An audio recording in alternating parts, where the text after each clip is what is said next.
O Cristo obedeceu até a morte, humilhou-se, obedeceu como Jesus. Humilhou-se, obedeceu, sereno e forte. Humilhou-se, obedeceu até a cruz. Salve a Cristo obediente, salve amor onipotente, que te entregou na cruz e te recebeu na luz. Por isso o Pai do céu exaltou e lhe deu um grande nome. Exaltou e lhe deu poder e glória. Diante dele céus e terra se ajoelhem. Salve, ó Cristo obediente, salve amor onipotente, que te entregou na cruz e te recebeu na luz. Paixão de nosso Senhor Jesus Cristo segundo Mateus. Naquele tempo, Jesus foi posto diante de Pôncio Pilatos e este o interrogou. Tu és o rei dos judeus? Jesus declarou, É como dizes. e nada respondeu quando foi acusado pelos sumos sacerdotes e anciãos. Então Pilatos perguntou, Não estás ouvindo de quanta coisa te acusam? mas Jesus não respondeu uma só palavra, e o governador ficou muito impressionado. Na festa da Páscoa, o governador costumava soltar o prisioneiro que a multidão quisesse. Naquela ocasião, tinha um prisioneiro famoso, chamado Barrabás. Então, Pilatos perguntou à multidão reunida, Quem vós quereis que eu solte? Barrabás ou Jesus, a quem chamam de Cristo? Pilatos bem sabia que eles haviam entregado Jesus por inveja. Enquanto Pilatos estava sentado no tribunal, sua mulher mandou dizer a ele, Não te envolvas com este justo, porque esta noite, em sonho, sofri muito por causa dele. Porém, os sumos sacerdotes e os anciões convenceram as multidões para que pedissem Barrabás e que fizessem Jesus morrer. O governador tornou a perguntar, Qual dos dois quereis que eu solte? e eles gritaram. Barrabás. Pilatos perguntou. Que farei com Jesus que chamam de Cristo? Todos gritaram. Seja crucificado. Pilatos falou. Mas que mal ele fez? Eles, porém, gritaram com mais força. Seja crucificado. Pilatos viu que nada conseguia e que poderia haver uma revolta. Então, mandou trazer água, lavou as mãos diante da multidão e disse, Eu não sou responsável pelo sangue deste homem. Esse é um problema vosso. O povo todo respondeu, Que o sangue dele caia sobre nós e sobre os nossos filhos. E então Pilatos soltou Barrabás, mandou flagelar Jesus e entregou-o para ser crucificado. Em seguida, os soldados de Pilatos levaram Jesus ao palácio do governador e reuniram toda a tropa em volta dele. Tiraram sua roupa e o vestiram com um manto vermelho. Depois, teceram uma coroa de espinhos, puseram a coroa em sua cabeça e uma vara em sua mão direita. Então se ajoelharam diante de Jesus e zombaram, dizendo, Salve o rei dos judeus. Cuspiram nele e, pegando uma vara, bateram na sua cabeça. Depois de zombar dele, tiraram-lhe o manto vermelho e de novo o vestiram com suas próprias roupas. Daí o levaram para crucificar. Quando saíam, encontraram um homem chamado Simão, da cidade de Cirene, e o obrigaram a carregar a cruz de Jesus. e chegaram a um lugar chamado Gólgota, que quer dizer lugar da caveira. Ali deram vinho misturado com fel para Jesus beber. Ele provou, mas não quis beber. Depois de o crucificarem, fizeram um sorteio, repartindo entre si suas vestes, e ficaram ali sentados, montando guarda. Acima da cabeça de Jesus puseram o motivo de sua condenação: este é Jesus, o Rei dos Judeus. Com ele também crucificaram 2 ladrões, um à direita e outro à esquerda de Jesus.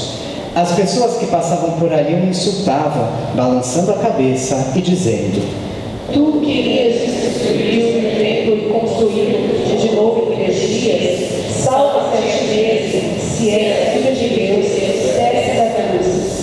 Do mesmo modo, os sumos sacerdotes, junto com os mestres da lei e os anciãos, também zombavam de Jesus. A outro salvou, a si Deus não pode salvar. É Rei de Israel. Desça agora da cruz e acreditaremos nele. Confiou em Deus e o livre agora, se é que Deus o ama, já que ele disse: eu sou o Filho de Deus. Do mesmo modo, também os 2 ladrões que foram crucificados com Jesus o insultavam. Desde o meio-dia até as 3 horas da tarde, houve escuridão sobre toda a terra. Pelas 3 horas da tarde, Jesus deu um forte grito: Eli, Eli, lama sabachthani, que quer dizer: meu Deus, por que me abandonaste? Alguns dos que ali estavam, ouvindo-o, disseram: Ele está chamando Elias. E logo um deles, correndo, pegou uma esponja, ensopou-a em vinagre, colocou-a na ponta de uma vara e lhe deu para beber. Outros, porém, disseram: Deixa, vamos ver se Elias ele salvá-lo. Então Jesus deu outra vez um forte grito e entregou o Espírito. quem puder se ajoelhe um instante.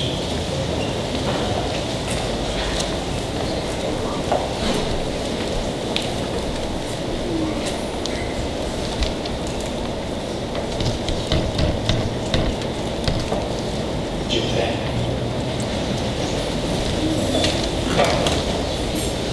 E eis que a cortina do santuário rasgou-se de alto a baixo, em 2 partes, a terra tremeu e as pedras se partiram. Os túmulos se abriram e muitos corpos dos santos falecidos ressuscitaram. Saindo dos túmulos, depois da ressurreição de Jesus, apareceram na cidade santa e foram vistos por muitas pessoas. O oficial e os soldados que estavam com ele guardando Jesus, ao notarem o terremoto e tudo o que havia acontecido, ficaram com muito medo e disseram: Ele era mesmo Filho de Deus. Palavra da salvação. Glória a vós, Senhor. Podemos nos sentar? Algum tempo atrás, a televisão mostrou erros dos diretores de cinema e de televisão, e parece que deram para os diretores um script errado, né? Porque, por exemplo, numa cena alguém sofreu um acidente e saiu com o olho roxo, o olho direito roxo. Quando aparece no hospital, é o olho esquerdo que está roxo. Numa outra cena, num filme de 1948, eles mostraram uma cabine de troca de pegar dinheiro, como o Banco 24 Horas. Em 1948, Banco 24 Horas, não dá, né? Às vezes eu penso que esse povo que aclamou Jesus Rei e depois disse: crucifica-o, como nós vimos nas cerimônias de hoje, lá fora, aclamando o Senhor, Ele é Rei, e depois crucifica esse Rei. Às vezes eu tenho a impressão que esse povo errou o script, tinha o script errado. Mas Jesus não tinha dúvidas, Ele estava com o script certo. Ele sabia o que tinha que passar Ele tinha certeza do caminho a seguir. E era festa da Páscoa. E na festa da Páscoa, as multidões enchiam a cidade de Jerusalém. Historiadores afirmam que esta festa atraía pelo menos 3 milhões de pessoas em Jerusalém. Outro fato atraía muito mais as pessoas. Jesus havia realizado muitos milagres. Um deles se tornou muito famoso perto desta época da Páscoa, que foi a ressurreição de Lázaro. A partir desse milagre, muitas pessoas começaram a acreditar em Jesus, o que trouxe muito ódio às autoridades religiosas daquele tempo. Eles queriam, na verdade, matar Jesus e matar de novo Lázaro. Aquele povo, meus irmãos, aquele povo que se comprimia pelas ruas exaltando Jesus como Messias, era um povo muito sofrido. Eles acreditavam ou depositavam em Jesus a fé de que Jesus iria salvá-los da sua miséria, da sua perseguição dos romanos, enfim, devolveria finalmente a paz que eles tanto desejavam. Jesus, na opinião dessas pessoas, era o candidato ideal a Messias. Nós não elegemos de vez em quando algumas pessoas como nossos políticos, né? Esse sim vai fazer alguma coisa. Todo ano a gente quando a gente elege algum candidato, a gente tem esperança, né? Esse vai nos salvar, esse vai nos ajudar. O povo tinha essa esperança e sabiam e tinham a certeza no seu coração que Jesus era a pessoa ideal para derrotar os romanos, que afinal de contas faziam esse povo sofrer dessa maneira. Os romanos cobravam pesadíssimos impostos sobre a população, e todos tinham que pagar impostos, inclusive os que não tinham absolutamente nada. Era sofrimento em cima de sofrimento. E trataram Jesus então como rei, pelo jeito que Jesus se apresenta. Não é à toa. Jesus, quando se apresenta em cima de um burrinho, não é porque ele achou o burrinho simpático, olha que burrinho bonitinho, eu vou montar nesse burrinho. Não, Jesus estava cumprindo uma famosa profecia do profeta Zacarias, que dizia que o rei viria montado num burrinho. E esse rei partiria justamente desta região de Betfagé, porque era a mesma região de onde partiu Davi, o grande rei. Então, na cabeça do povo, o que passava? Assim como Davi venceu os filisteus, inimigos, venceu o gigante, né? Assim também esse homem, Jesus de Nazaré, o novo Messias, vai vencer, o novo Davi vai vencer os nossos inimigos e vai nos devolver a paz. Então, na cabeça daquelas pessoas, eles tinham uma consciência do Messias que vinha através das profecias. Então, eles acreditavam no poder que Jesus tinha de derrotar os seus inimigos. Mas eu vejo alguns personagens aqui muito interessantes. Por exemplo, esse burrinho, né? Ele mandou os discípulos irem na casa de um homem e perguntar: está pronto o burrinho para a gente levar? A pergunta do homem, o homem diz a mesma coisa, faz a mesma pergunta: por que vocês estão levando o burrinho? E eles respondem: o Senhor precisa dele. Para entender esse diálogo, nós precisamos entender também a cultura do povo daquela época. Qualquer pessoa muito importante, um governador, um rei, ele podia confiscar uma propriedade para o seu uso próprio. Portanto, é uma honra para essas pessoas cederem alguma coisa para um rei. Esse homem entende Jesus como um rei e cede a ele o seu burrinho. Meus irmãos, Nessa história que nós acabamos de ouvir, né, de um homem que cede o seu burrinho a Jesus, nós temos aí uma razão muito forte, quer dizer, eles reconhecem quem é Jesus. Quando Jesus nos pede alguma coisa da nossa vida, quando Jesus pede que muitas vezes nós tenhamos um ato de fé nele, apesar de tudo que passamos, né? De tudo que nós temos que enfrentar, então significa o nosso reconhecimento de quem é Jesus, de quem é ele de fato. Zacarias havia predito, portanto, como eu já disse, e outro fato que reconhecem em Jesus, que Jesus é o Rei, é a ressurreição de Lázaro. Se Jesus pôde ressuscitar mortos, ele pode fazer qualquer outra coisa. Jesus não entraria na cidade como o Messias guerreiro. Nisso o povo se enganou. Ele poderia talvez vencer os inimigos, né? Poderia, mas não com a guerra, como um príncipe da paz, como um príncipe da paz que conquistaria o coração das pessoas, instaurando essa paz. Os discípulos estavam confusos. Dias antes eles brigavam entre si para saber quem ficaria ali no poder, né? Quando Jesus fosse rei, quando Jesus fosse conquistar e estabelecer o seu reino. Naturalmente eles estavam pensando nas compensações financeiras, né? E estar ao lado de Jesus não tem compensação financeira, não tem. Estar ao lado de Jesus não significa que então a nossa existência nesse mundo vai ser uma existência muito mais tranquila. Não.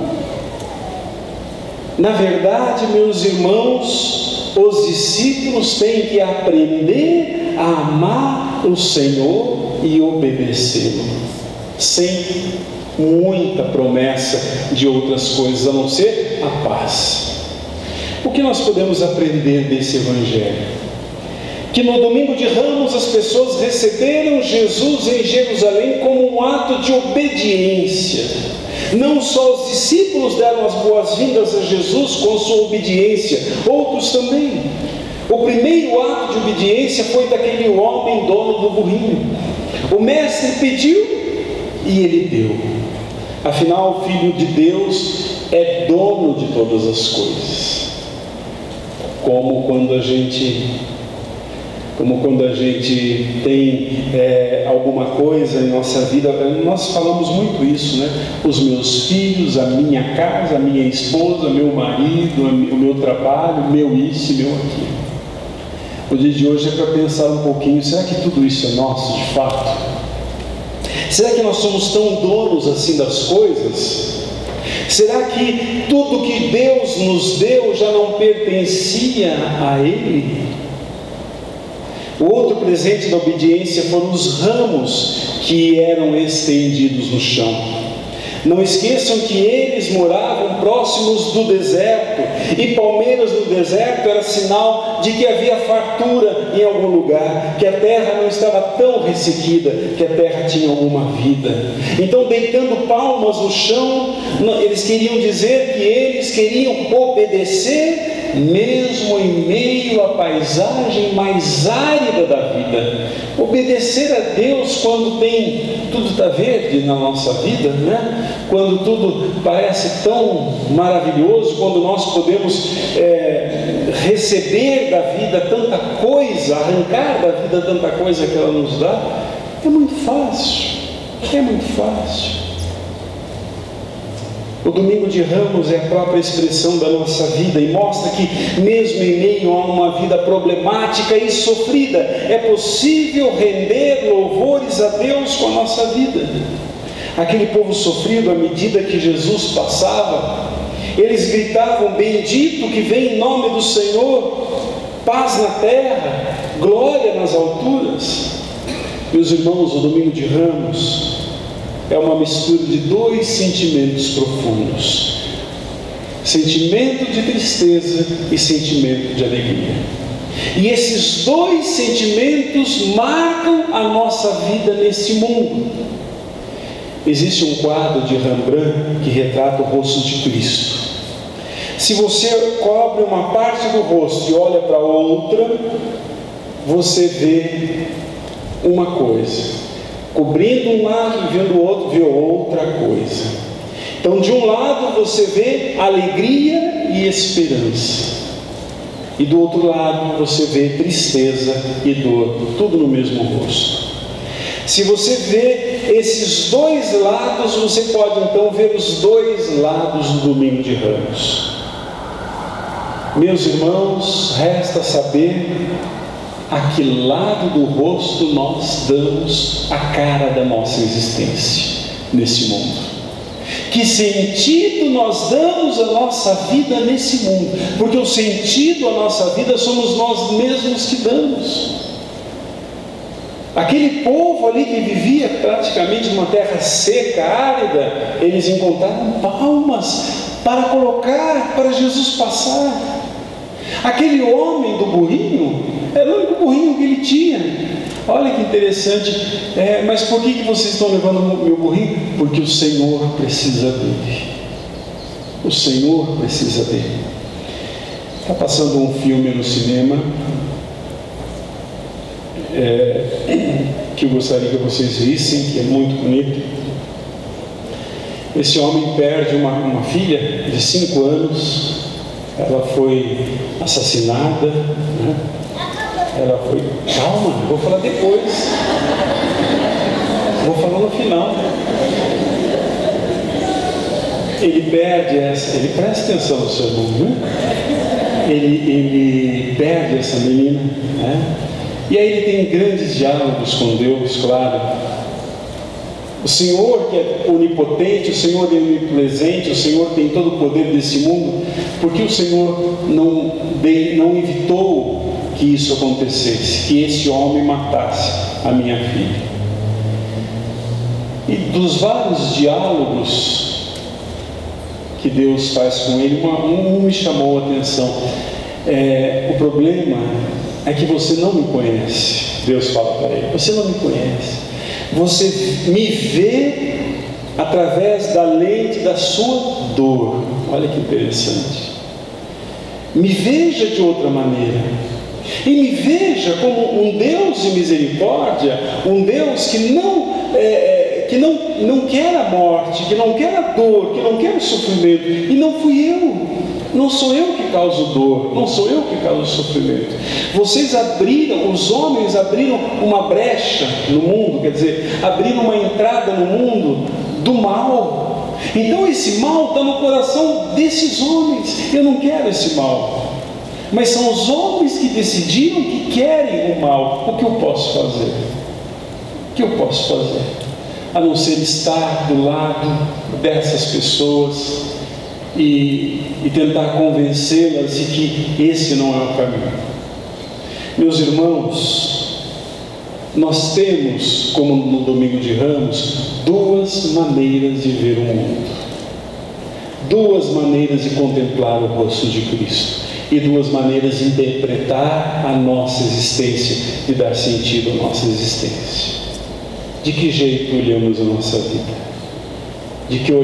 Com que olhar estamos vendo a nossa vida?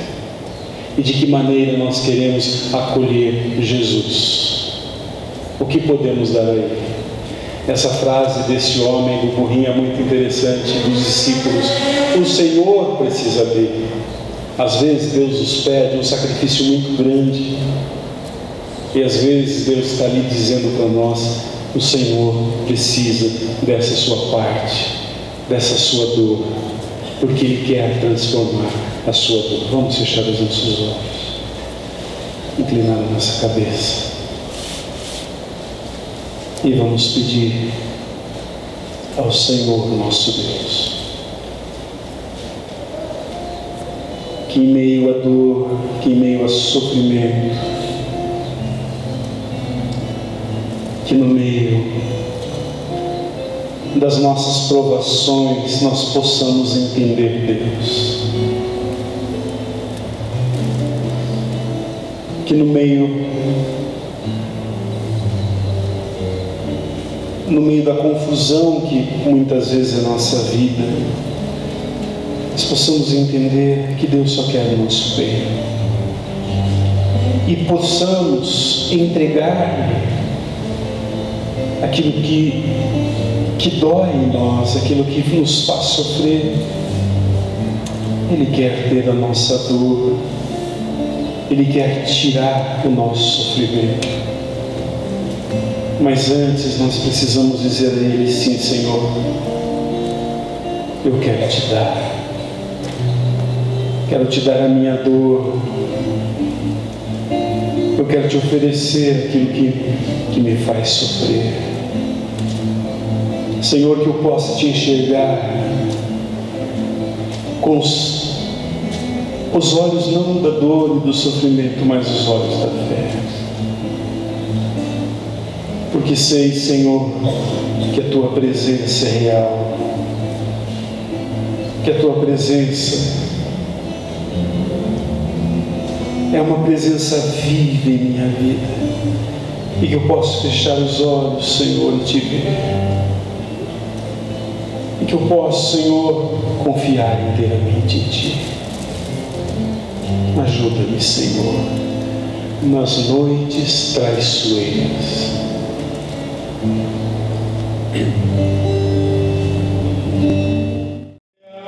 Em meu viver, entregue sua vida e seus problemas.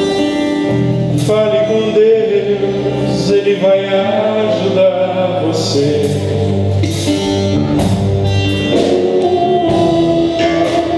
Deus te trouxe aqui para aliviar os teus sofrimentos. Ele é o autor da fé, do princípio ao fim, em todos teus tormentos.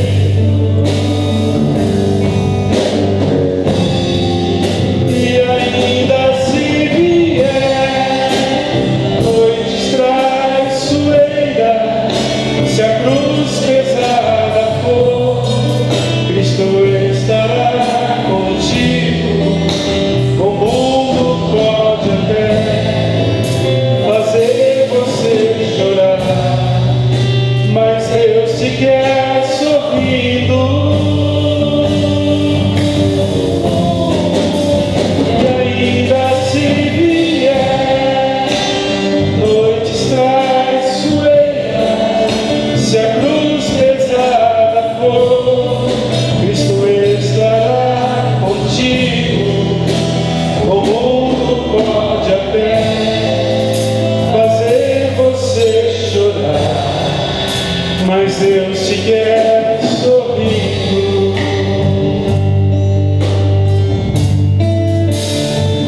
contigo, o mundo pode até fazer você chorar, mas Deus se quer sorrir.